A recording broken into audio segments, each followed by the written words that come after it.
the MGM history of Garbo pretty much ignores her European career. It was their decision to present her as an actress that they had discovered and created. They really didn't put much into their biography of her about her European life other than that she was from Europe. But Garbo came to the United States a well-trained European actress. She had grown up in Stockholm and earned a scholarship to the Royal Dramatic Theatre in Stockholm. And her class was small. It was 8 people, basically.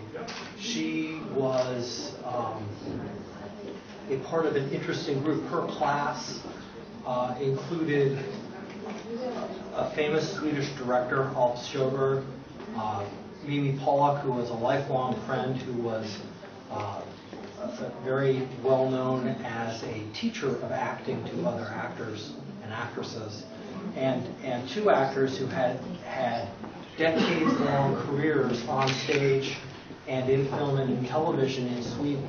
So her class was a very interesting group by itself and accomplished a lot. She was perhaps the most famous member of it. But she went on in Sweden to be in a number of stage roles before she worked in a film. And the director of the Academy, when interviewed, he said, well, she was clearly talented from the beginning, and it was sort of the evolution of her skill that you could see these flashes of brilliance come out as she was learning her craft. She was selected at the end of her first year in theater school, and it was a 2-year program with an option for a 3rd year. And if you got the 3rd year, it was because you were going into the company of the Royal Dramatic Theatre. That she was selected to star in Gösta Berling, which she did. After that, she went into her 2nd year. Gösta Berling was introduced in Europe, in Berlin, and she actually started her 3rd year and was in some excellent roles with the main company of the Royal Dramatic Theatre when she left in 1924 to begin working first down in Constantinople in a film that never came to fruition because of financial problems, and then back to Germany to do Julia Street. So people tend to look at the MGM biography first and think of her as someone who just came to MGM and then MGM created her. But actually, she was a highly trained professional actress, first in theater and then in film. And this is a picture from Sweden, probably her first publicity picture, and I'm not sure whether it's for stage or for Gösta Berling, but it's created for her professional career. And this is a picture, a portrait from a German studio that was taken at the time she was filming Julia Street. And Julia Street, which is a George Pabst movie, is a fascinating film. It's a very leftist film. The guy who wrote the book that the movie play was developed from was assassinated during the film by the Nazis. They loathed him. And it's an amazing film to see. Only recently can you see a full 3-hour version of it, which is, I guess, as close to the original as one will ever get.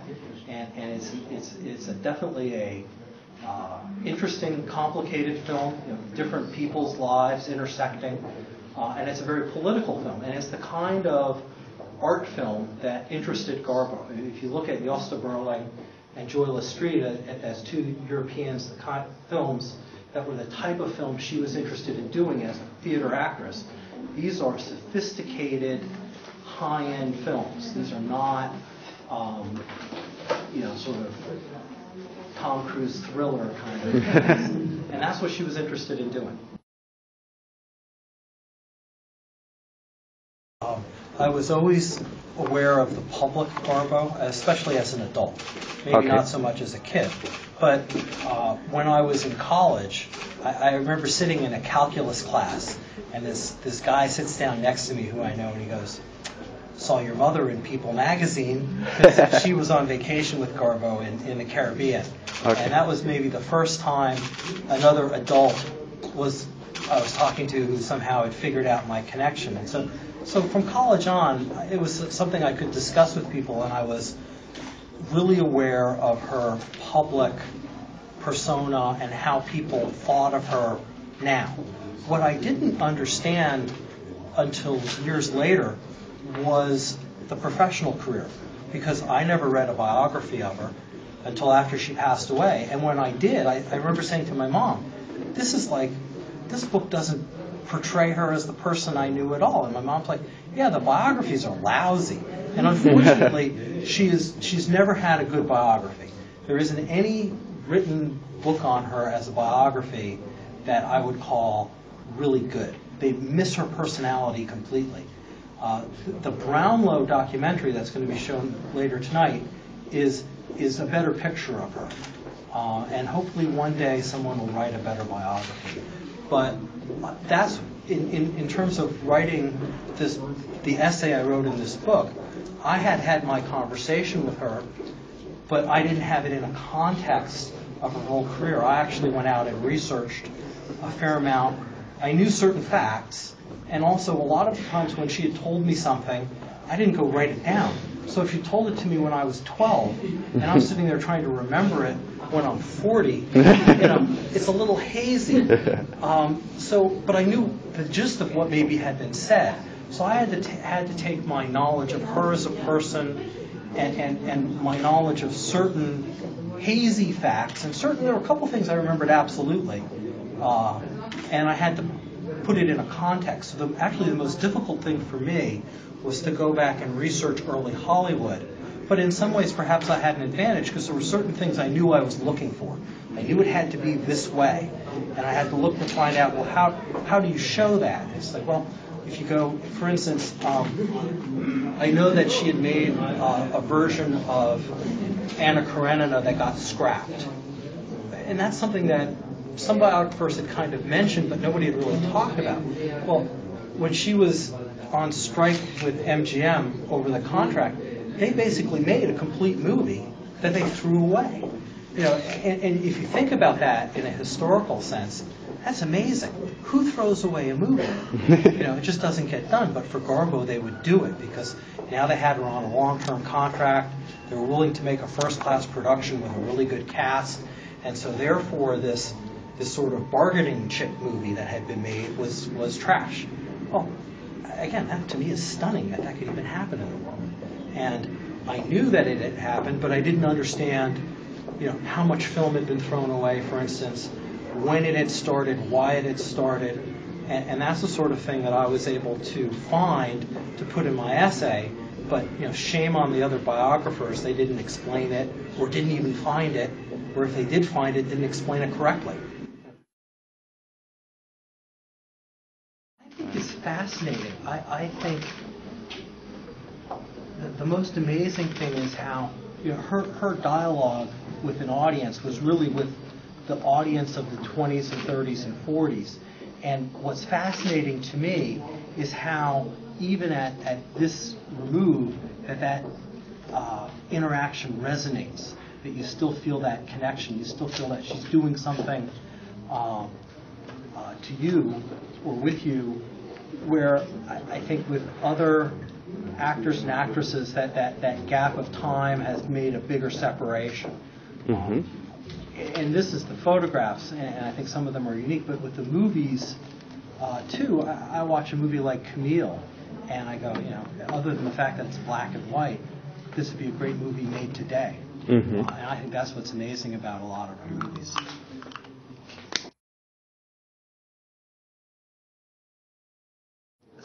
Which kind of a person was your grand aunt? Well, I think she was mostly a person who was engaged with the world, who was very interested in what was going on around her. And And I think that interest is what made her the person she was, both as an actress and as an individual. I mean, she had this picture of the femme fatale, of this very inapproachable person. Was this the same person you met in private as her grandnephew? Well, I think that, I don't know that inapproachable is the correct word. She definitely had an impact and a presence. She was not a quiet person in the sense that if she came into a room, you were aware of her presence. But I don't know that made her unapproachable. She was actually very engaging. And I think the people who worked with her found her that way, and her friends found her that way. Yes, but the picture we have from her pictures is this woman who laughs very rarely, and who most of the time, even on the photos you can see it, she's not smiling. She smiled in the private life? Oh, very much so. She was a very funny person. And I think a lot of her roles, there are roles that have a big impact. And I think the difference is between a role where you go, hey, this is an important role that has a different presence as opposed to the individual. Because in many of her roles she plays a falling woman. This is not, but the way she does it is perhaps what's unique, I guess. You say she was a funny person in the private life. Maybe you have an example for us, a little anecdote where she was particularly funny? A particular one, that's sort of tough to do. But often something would happen and she'd make a little joke related to it. And that joke might weave its way into the conversation for the rest of the day. So a lot of what she did was very conversational and plays on words and things like that. And jokes that were topical, related to the events of the day, something that had actually happened. I mean, what also amazing is the way she controlled her image. Did you have a conversation with her later why she did this in this early time? Because she was the first person who was so much in control of her image, of the photograph, of the pictures, of the story he was telling about her. I never, in some ways, I never discussed that topic directly, but I think other discussions I had with her make me understand what the issue was. And it's that she was very proud of her acting and her professional achievements, but she thought she should be able to live a private life, much like a stage actress would. I think it was disconcerting to her, the whole aura or world of celebrity that came with being not just a film actress, but a film actress who was creating these roles that had such an impact on her audience. And the other thing is that during the 20s and 30s, the infrastructure that today insulates celebrities from the public, they basically live in a parallel universe, not our world, did not exist.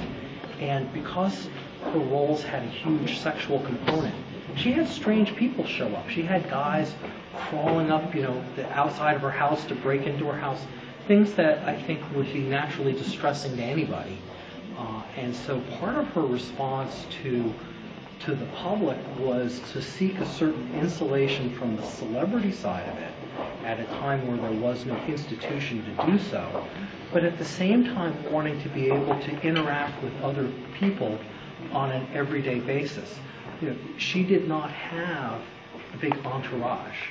She had a maid. For part of her time in Hollywood, she had a driver. For part, she didn't. She liked to drive. She got later when she was living in New York. She had a part-time bookkeeper and a part-time maid. That was her staff. And the rest of it, she just went out and lived the life. And that's, I think, was very important to her, to not lose touch with the world around her. I think you had a nickname for the girl renamed Greta Garbo into this icon. What was the nickname in the family for her? Yeah, her family name from her childhood was Kata. And Kata comes from, there was a Swedish suffragette, Kata Dahlström, who I guess was very headstrong in her personality. And for my family, that captured Garbo, Kata.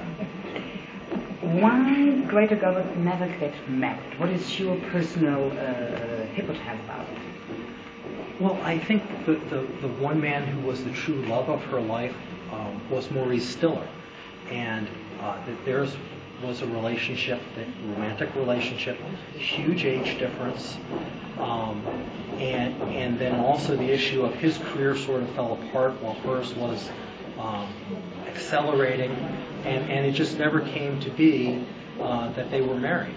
I know there's a letter from Stiller back to Garbo saying, well, this was later in his life and before he passed away, saying, well, if we do get back together, we'll have to be married. So it's something that they had considered, it just never happened. The other men in her life, I just don't think any of them were relationships where she thought marriage was a reasonable extension. John Gilbert, great friend, definitely had a relationship with him, but I don't think she could imagine being married to John Gilbert. George Brent, Leopold Stokowski, Ruben Mamoulian. I just don't know that any of those relationships ever got to that point, so she never married. And all these years she spent far away from the screens, from 41 until her death in the 90s. Who was the person who shared her life? I mean, everybody needs somebody to share his life. Yeah. Well, I think the first thing is while she made her last film in 1941, she signed contracts to do films later. She was doing screen tests in 1949 for Duchess de Langeais, a project that basically didn't turn into a movie because of financing and censorship reasons. She signed a letter of intent in 1955 to do another movie. So her film career really extends into the 50s, even though there's no tangible result that's available to us today. For the rest of her life, she had many friends. I think in some ways the saddest thing about her life at the very end is she did outlive most of her contemporaries who were her friends. But she had numerous friends, and she used to spend a lot of time in New York and in Europe with her friends. Okay. The very last question maybe is, what do you think Greta Garbo changed about the perception of women in general, her way to present herself in the 20s and the 30s? Yeah. I think what Greta Garbo did was she was, to me, the first woman to be assertive and feminine. And I think, in 1925, that was quite a trick. And that's what she made possible, sort of this modern woman where, without losing any of your femininity, you're allowed to have an assertive personality.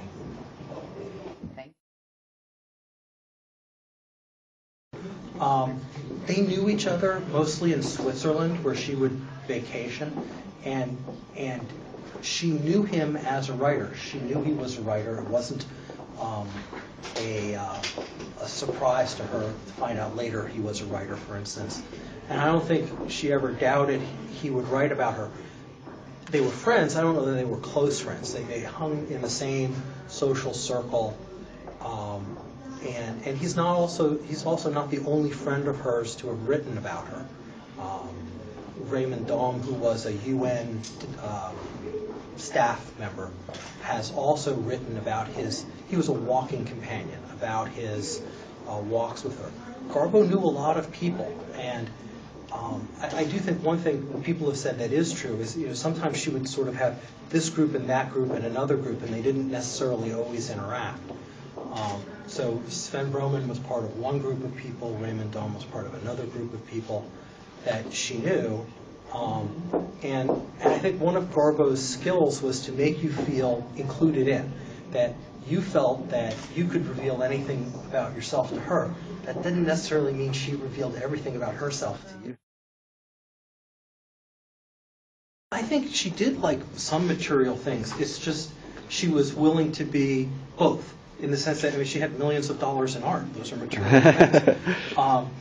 And she had some beautiful furniture and some beautiful pens, but she was also quite capable of doing something simple. Her idea of a vacation would be to go down to the Caribbean and be on a simple beach, not in a very elaborate resort necessarily. She could dress very casually to walk around town.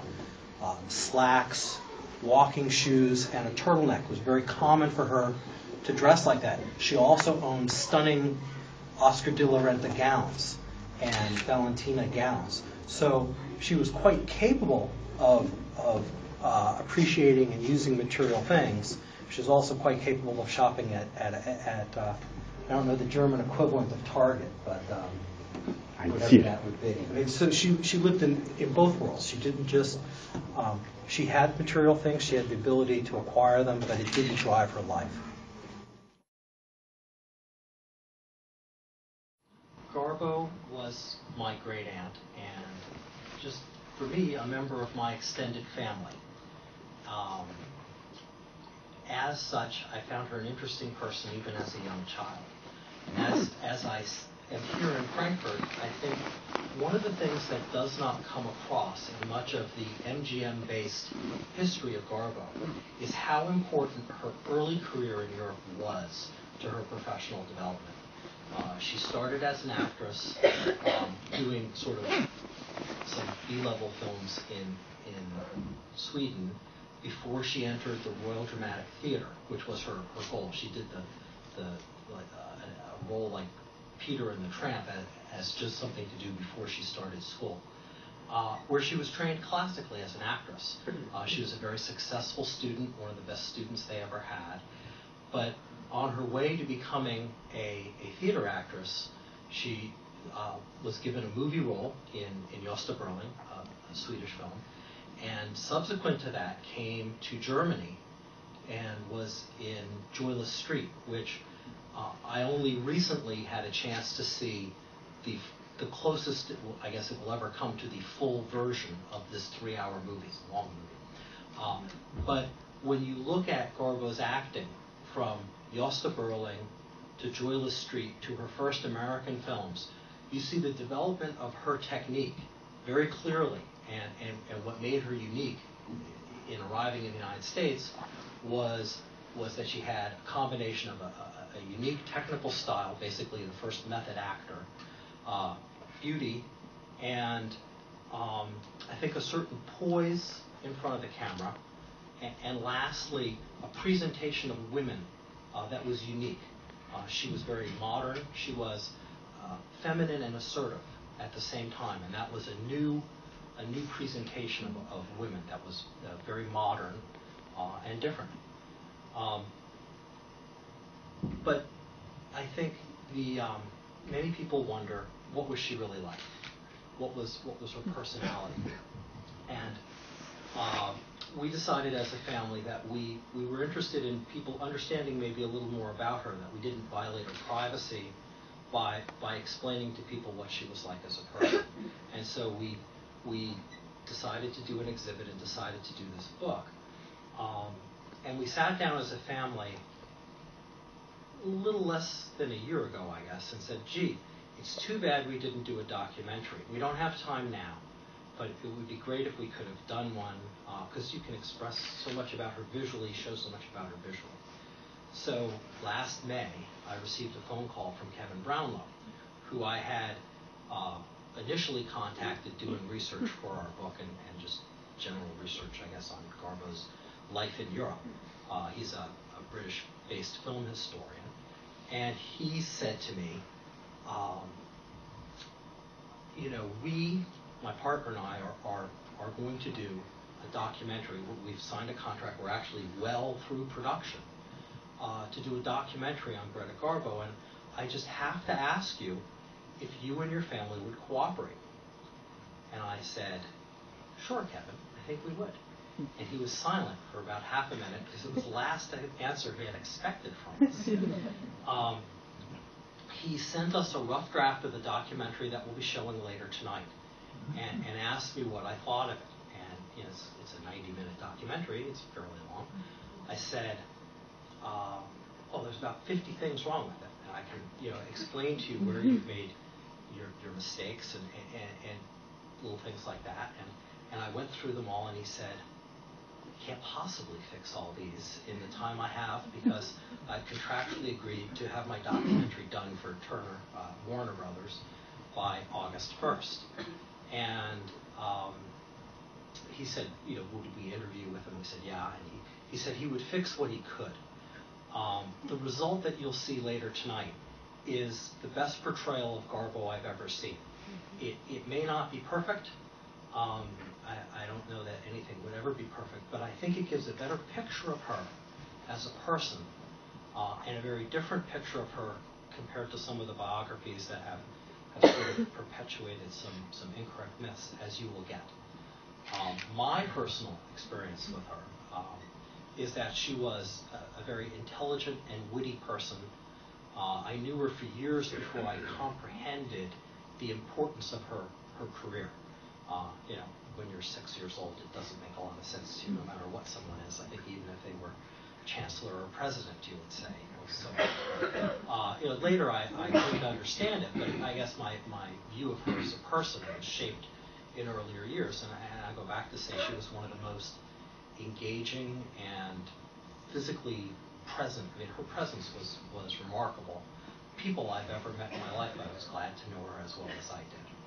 And I hope you enjoy our exhibit and the documentary that follows.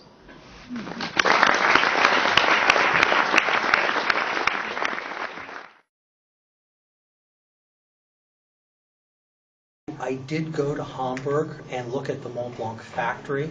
They did show my family prototypes and ask if we liked them, and we did. So I don't know what would have happened if we had said, no, we don't, because they were beautiful pens from the start. But when they showed us pens, we said they're great. And we will license the name commercially. You actually have to in the modern world if you want to maintain control over it. If our family does not license the Garbo name, then we lose the ability to how it is used. So any family or anybody famous is very strange, but you're forced to license your name to protect it as a trademark. If you don't protect it, as the Gandhi family has not protected the name of Gandhi, then anyone can use it. And the Gandhi family is now upset that someone has gone and used the Gandhi name commercially. Well, because they didn't use it commercially, they don't have control. It's a very strange situation, but that's the way it is. We did license the name for a line of high-end clothing in the United States. So I think, yeah, eventually it's not like there's a planned rollout of 50 things, but certainly we would do another high-end license if we deemed it appropriate. We licensed the name for jewelry, for instance. It's not a big thing, but you know, if a European company came to us, we would, with the right respectful, high-end presentation of the name, we'd certainly consider it. Again, it's just part of what, unfortunately, anybody in our family situation has to do to protect the name. If you know, we have made some money licensing. We spent more money protecting the name. You know, it's amazing what people will try to do with a name like that. And so, you know, we actively protect the name. We go out and we file trademark infringement suits against people all the time. But that's one thing we feel is absolutely important, is that that if someone is going to use the name commercially, that it's done in a way that we feel is appropriate. And I think other families of celebrities have done the same. Their definition of appropriate might be different than ours. I mean, there are certainly some families or estates where you can license virtually anything. And there are others, for instance, Fred Astaire, that does virtually nothing. We're probably more towards the Fred Astaire end, but not quite so. We'll do nothing. I guess our view is we'll do something like a partnership with Montblanc, which makes beautiful high-end products. They're very professional and easy to work with. That's our kind of idea of who you do business with.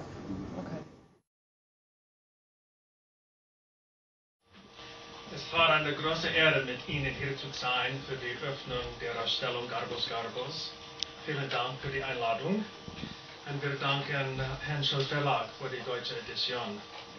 Es war eine Ausbildung für mich mit Scott Reisfield an dem Buch von der Ausstellung zu arbeiten.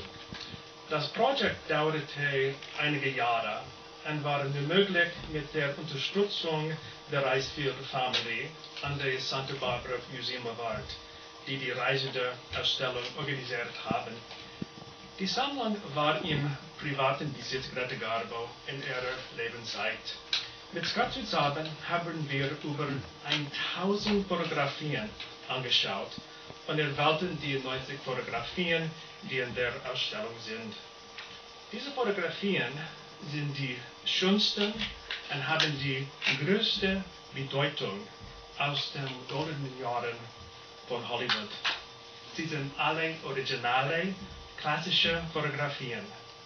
Mein Deutsch ist nicht sehr gut, so werde ich von hier an in Englisch sprechen. Und kurz den Hintergrund und die Herkunft der Fotografien und Fotografen diskutieren, sowie die Rolle, die sie in Garbos Leben gespielt haben. Looking back on Garbo's extraordinary career during the centennial of her birth, it's evident that Garbo's illustrious film performances established her as a central figure in the history of 20th century motion pictures. But today we ask ourselves, what is Garbo's legacy? Alas, the films made in the first half of the last century do not have much resonance with particularly young audiences who prefer films that are technologically advanced and made in color. Still, the name and face of Garbo continue to endure. Looking at the photographs that are exhibited upstairs provides, I think, a clue to what it is about Garbo that continues to intrigue. Few have seen Garbo's many films. Fewer still her amazing silent work. It is films like Ninotchka, The Lady of the Camellias, Anna Karenina, Anna Christie, by which audiences still come to know Garbo. But what's important for us here, it is also through her portrait that we come to know Garbo. The face of Garbo best known today is perhaps not from her film work, but from the frozen image of the portrait. If you close your eyes and conjure the name Garbo, what is it that you think about? Maybe Steichen's famous portrait, or one by Arnold Gantha, Cecil Beaton. Clarence Sinclair Bull photographed Garbo more than anyone else, and we see that in the exhibition. And I think it's in his sequence of photographs that audiences, fans, people interested in style and fashion today best know Garbo. For Garbo, it turns out, now 65 years since the last time she made a film, is not only in the pantheon of film actresses, she was perhaps the greatest portrait subject ever in films. We also have to remember that in the early part of the last century, the mechanics of portraiture were much more complicated than they are today. Many of you have cameras and you're snapping very quickly. But in the 20s and 30s, photographers used large format still cameras. Each sheet of film was 20 by 25 centimeters. It was loaded individually. And of course, the photographer couldn't even see through the lens at the time the exposure was made. So great patience was necessary. The extraordinary intensity that Garbo demonstrates in her photographs is something that we can view in an exhibition like this. We see her supreme confidence and her close collaboration with her photographers. Yes, Garbo was fantastically photogenic, but much more, Garbo knew how to act before the still camera with the same degree of professionalism that she acted before the motion picture camera in her screen work. Garbo also understood that the photographs she made in the portrait studio were a valuable currency in maintaining and sustaining her relationship with her devoted film audience. There was a time in Garbo's later years where she was only making one film a year, and then in the last part of her career, only one film every second year. So the photographs made in the portrait studio were supremely important to maintaining the relationship with the fans that was critical in this era. In the 20s and 30s, the portrait photographer worked alongside the cinematographer. it was often the portrait who would develop a style of lighting or a particular look, an attitude that then found its way into the film. Examining Garbo's portraits gives us the opportunity to scrutinize Garbo's entire career from the point of view of the still camera. This exhibition provides a new and provocative opportunity to study what has often been called the face of the century. Thank you.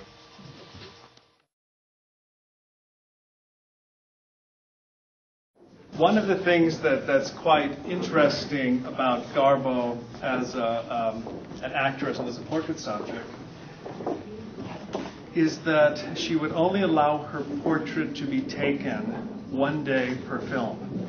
Most actresses love to be photographed. With Garbo, there is no publicity photography whatsoever. She was only photographed twice, once in still photographs on the set while the film was being made, and then she allowed the studio to photograph her one day at the completion of each film. No general publicity photographs, and that's entirely unique in America. So in one long day, Garbo began working at 9 in the morning and always stopped at 5. These photographs from Mata Hari appear.